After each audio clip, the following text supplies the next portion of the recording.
Hey everybody, Matt Johnston here. So we've been talking about OSHA standards and practices and regulations that are going to have to be put in place as businesses start to reopen from the COVID-19 lockdown and stay-at-home orders. So there are three levels of controls that that OSHA recommends. So the first level of control is what they refer to as engineering controls.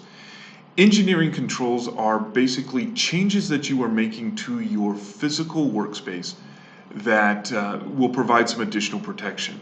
So if you've been to the grocery store, you've seen those clear plastic shields. That's one level of engineering controls, and you can put those in place, particularly for your workers who are going to be facing customers and interacting with customers or vendors or something along those lines. Other things that you may want to consider is working with your HVAC company to find some high efficiency filters. Things like HEPA filters or similar filters that are used in other high sensitivity areas historically. These may be a little bit harder to come by, not going to lie, they're probably going to be a little bit more difficult to come by, but contact your HVAC company. They may be able to offer some specials for you to get some high efficiency filters into your workspace and into your HVAC system. The other thing that you consider is having other fans or other air moving devices that will help circulate the air out of your workspace. It doesn't do any good to simply circulate it within the workspace. But if you have some mechanism for being able to get the air out using fans or other mechanisms, then that is something that you can also consider to reduce the possibility of transmission.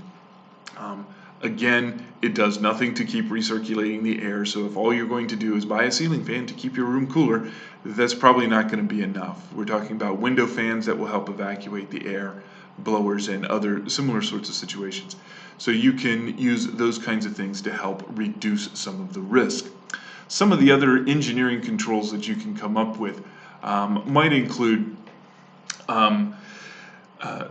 things like using drive-through windows, using far more pickup and delivery, curbside delivery. They're considered engineering sort of controls, but they're really not. They're kind of administrative, which gets us into the next level of concern. So administrative controls are your procedures that you're going to put into place. So the procedures might include making sure that you are minimizing contact amongst employees. You are minimizing contact between employees and customers. You are, expanding your workday, having alternating shifts, having shifts of workers coming in, things of that information. You could also implement as an administrative control a function that you could have temperature checks when people come into work. You may also, if you have the finances available, there are technology tools out there that are infrared cameras that can determine people's body temperatures on a camera. A client of mine is offering those. If you're interested in that kind of information, if you're high traffic areas, that's one way of being able to check employees and check customers or vendors who are coming in. You could also include regular training on the use of PPE and things of that nature. Finally, the next level of control is your safe workplace practices. This is providing wash stations, providing hand sanitizer stations, providing tissues and paper towels and things of that nature. You can post hand washing signs in the restroom. The CDC has a really cool one that you could use and just post it literally right next to the sink. It helps people get some sort of idea of what they should be doing when they're washing their hands. And then finally, there is the personal protective equipment. So the level of personal protective equipment is going to depend very, very much upon the risk level of your employees. And bear in mind, you may have some employees that are at a higher risk than others. And each level of employee, depending upon their exposure, you are going to have to provide separate PPE. At a minimum, you are going to have to probably require masks, because you're going to require employees to wear masks, but you may be required to provide those masks as well. OSHA standards do recommend that employers provide all necessary PPE for employees. So at a minimum, you're going to require a face mask. You may also require gloves. You may require some other things that are necessary, things like goggles or face shields or specific respiratory functions or respiratory equipment.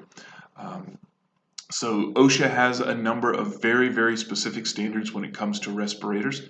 So if you have employees who are in high or very high risk, you are going to have to obtain for them respirators that will provide the necessary protection. You are also going to have to provide training for those employees to use those respirators. There are many, many resources online that you can use to find training for the use of respirators and other protective equipment, but it is the employer's obligation to provide that training. And if you fail to provide that training, you can get dinged by OSHA for violation of their standards. You are going to have to regularly figure out training for refitting or mechanisms that allow you and your employees to move up and down the PPE ladder depending upon what their exposure is going to be, as well as what their comfort level may be. Okay, and finally, as the employer, you should be thinking about mechanisms in order to enforce your policies. This is a tricky situation. I had a client ask me, can I discipline an employee for not wearing personal protective equipment? And the answer is yes. Not only can you, but you probably should. And that could include termination if necessary. May not be the most effective mechanism for ensuring compliance, but it is certainly one that you can consider. As with all disciplinary actions, please consult management, HR, or counsel before you start terminating employees, particularly in this current environment.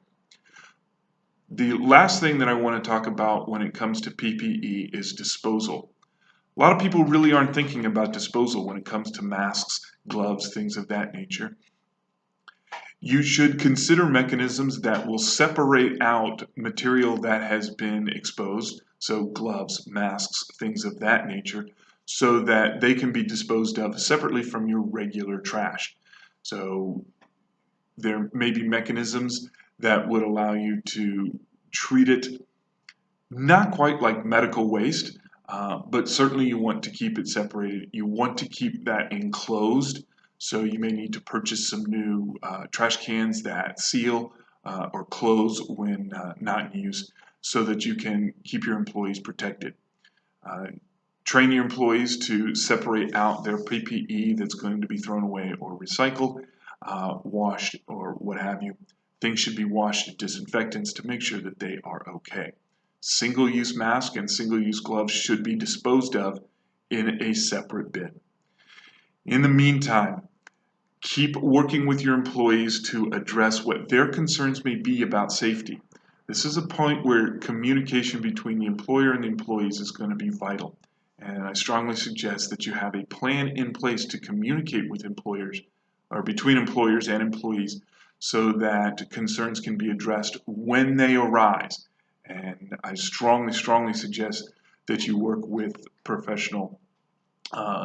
either professional counsel or professional safety experts to get information about how to be safe for your employees, and providing that information and communicating that information to your employees as quickly as possible.